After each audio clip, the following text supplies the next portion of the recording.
Приветствую! Сегодня мы разберемся, что можно поймать в реке Припять и законно ли это.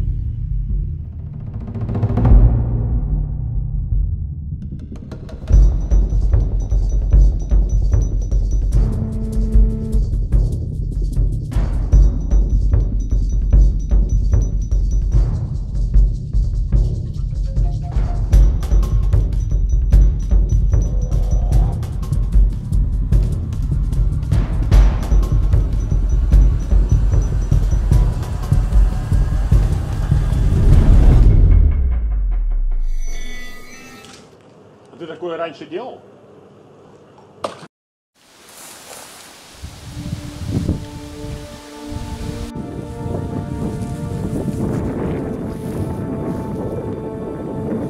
Чернобыльская зона отчуждения – это уникальный заповедник, где жизнь победила смерть в виде радиации. За 36 лет здесь значительно уменьшился радиационный фон и расширилась флора и фауна. Рыба во многих водоемах Чернобыля не стала исключением. Сегодня мы посмотрим, какую рыбу можно поймать в реке Припять, а также других водоемах Чернобыльской зоны.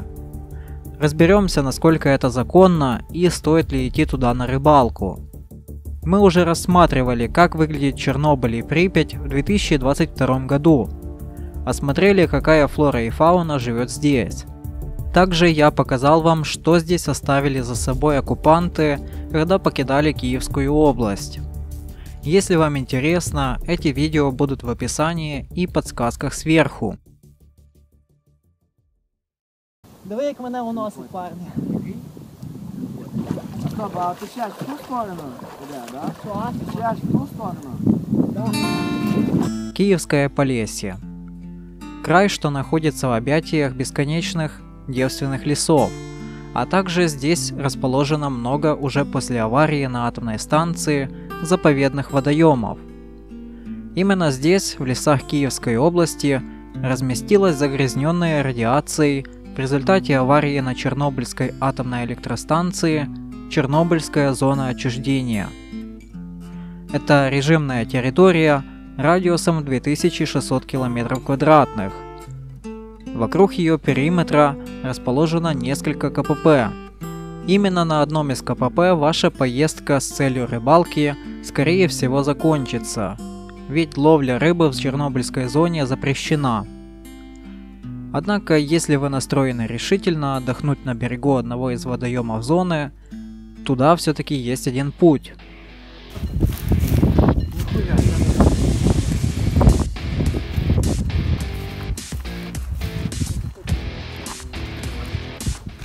Это лишь один из способов попасть туда, если вас развернули на КПП. Однако есть и более законный способ попасть на рыбалку в Чернобыль. Дело в том, что периметр зоны отчуждения неравномерен, и в западной части Чернобыля можно рыбачить на границе зоны.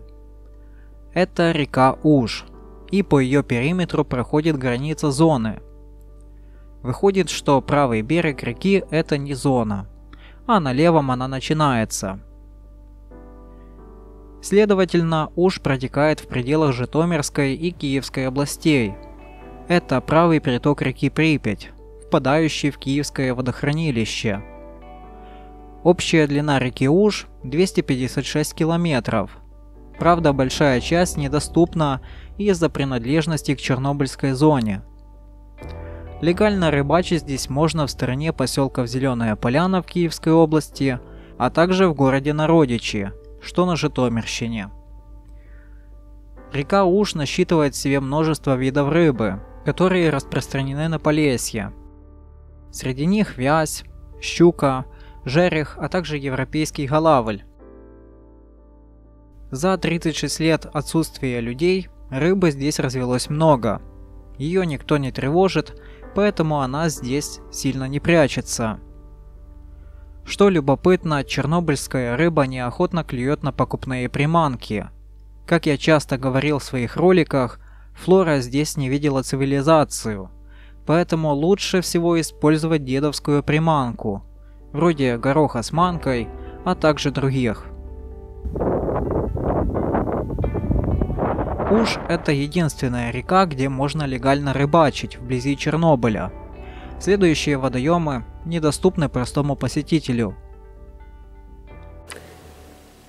Это озеро Семиходский Старик. Когда-то оно было частью реки Припять.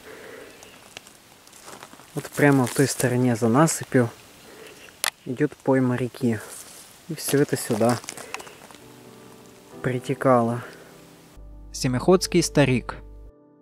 Это старый приток реки Припять, который отгородили от реки во время ликвидации аварии.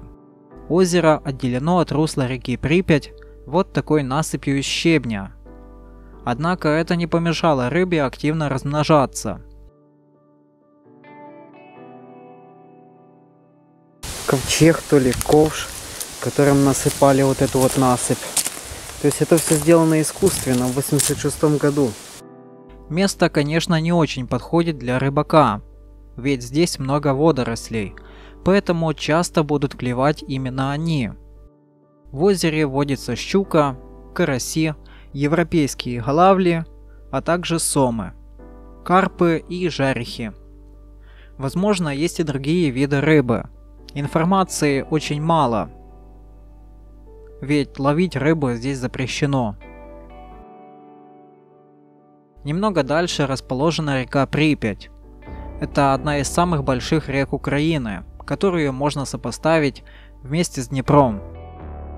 Припять начинается маленьким притоком на Волыни, затем расширяется в Белоруссии и возвращается в Украину такой широкой рекой. Рыбы в Припяти много.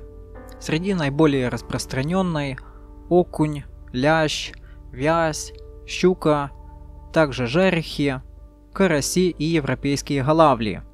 Скорее всего, здесь тоже водятся самы. Думаю, многие из вас видели этих легендарных чернобыльских красавцев.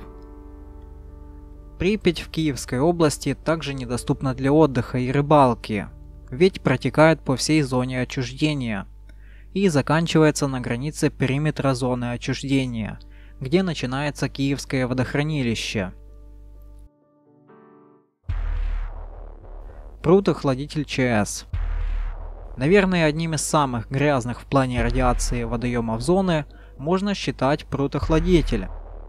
Неофициально его еще называют Чернобыльским морем.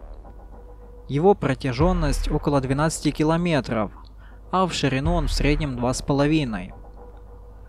Здесь водились самые большие в Украине самы, которых, уверен, вы неоднократно видели в разных видео на ютубе. Среди распространенной рыбы здесь были караси, окуни, щука и вязь. Именно на территории пруда-охладителя исследовали чернобыльскую рыбу и влияние радиации на нее. В этой заброшенной лаборатории до сих пор можно увидеть представителей чернобыльских водоемов. Что интересно, рыба законсервирована в каком-то странном веществе, которое не дает ей физически разлагаться. Сама лаборатория расположена в таком месте, где ее трудно найти. Можно ли ловить рыбу в зоне, несмотря на запреты? На это нет однозначного ответа ни у кого. С одной стороны, правила зоны отчуждения четко прописывают, что в Чернобыльской зоне отчуждения запрещен любой вид деятельности.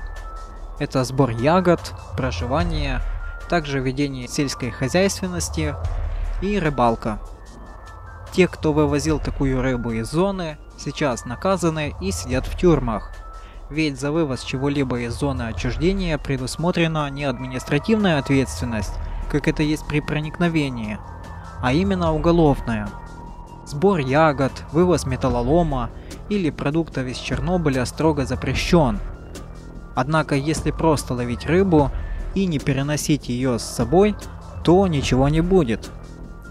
То есть в походе в зоне отчуждения можно смело ловить рыбу, при условии, что вы не положите ее к себе в рюкзак, а отпустите после того, как поймали. Некоторые сталкеры ловят рыбу в зоне отчуждения и приносят ее в свое временное жилье, с целью приготовить и покушать. У меня нет однозначного ответа, можно ли так делать. Ведь при задержании полиция может подумать, что вы намеревались вынести свой улов из зоны. Также под очень большим вопросом, можно ли употреблять такую рыбу в пищу, особенно карпа. Карпы черпают ил и могут зачерпнуть радионуклиды вместе с ним. Так что в водоемах Чернобыльской зоны отчуждения водится много рыбы, которая распространена на Полесье. Среди самых известных водоемах зоны можно выделить карпа, окуня, леща, также щуку и вязя, карасей и европейского голавля. Самы же исчезли вместе с высушением прудоохладителя.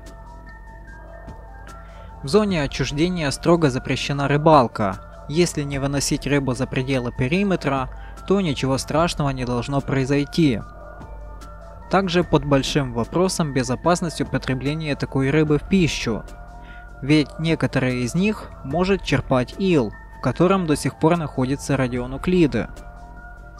Легально ловить рыбу вблизи Чернобыля можно, но только в реке Уж, там где нет Чернобыльской зоны, то есть на приграничной полосе, в селе Зеленая Поляна или в городе Народичи, что на Житомирщине. Также в Киевском водохранилище в селе Страхолесье. Всем спасибо за внимание.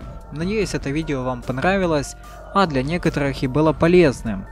Я не призываю вас проникать в зону отчуждения, а вся информация была предоставлена исключительно в информационных целях, поскольку мне и самому было интересно узнать, какая рыба водится в Чернобыльской зоне. Желаю всем мирного неба и удачи!